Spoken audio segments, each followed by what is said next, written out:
political arena, you are typical African so-called leader. I don't use leader when I'm talking about African politicians, because it's an insult to the word. Their agenda is thinking from one election to the other. No big ideas. You go to China, see big thinking. The Chinese are now thinking about how they will relate to Africa 100 years from today. 100 years from today. None of us will be alive. None of them will be alive. That is why they have, you go to any serious university in Africa now, they have a Confucius Institute. They are here to take charge of your mind so that you begin thinking like Chinese. They are teaching your children, you of the middle class, your children, you now tell them learn English and learn Mandarin. Because they are creating leaders in their own image. You know, when there was the conference in Sharm el-Sheikh, the COPs 27, Nigeria had the largest delegation with 486 or thereabouts, followed by Kenya with 386 for thereabouts. China had 193 or thereabouts. The United States 186 or thereabouts.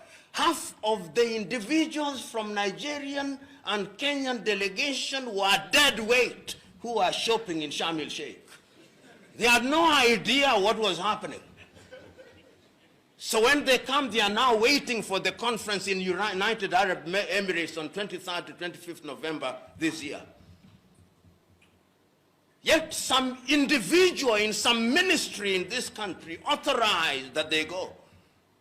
And all of them possibly were traveling business class. Those are not leaders. Those are thieves. And when you have such individuals controlling your affairs, you can't go far. That leadership is about honesty. That is the point that I'm trying to make. That you are not a leader until you are honest.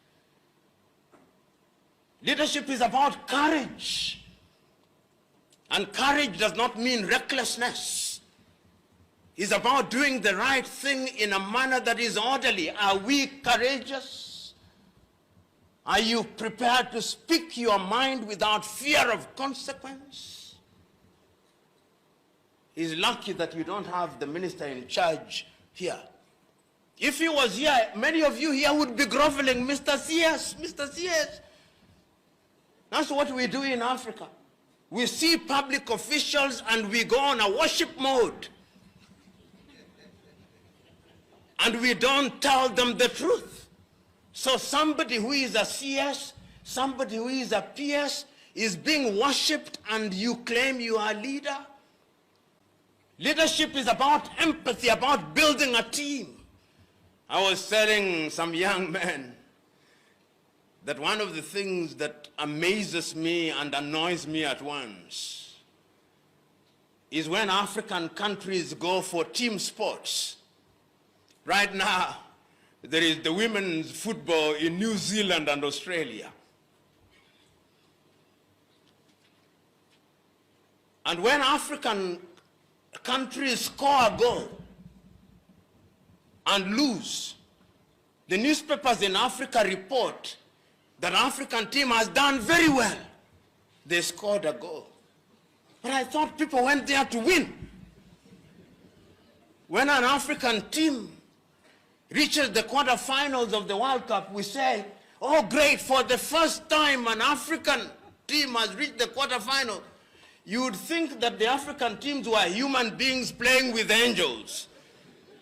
What point am I trying to make? A good leader creates a team, a champion team. And a champion team will always beat a team of champions. A team of champions is a group of individuals who all have talent but are each playing for their personal glory. That is why in Africa, you see Africans only do well in individual sports, not in team sports. Thank you for watching. If you're new to this channel, consider subscribing so you won't miss out any of our latest videos.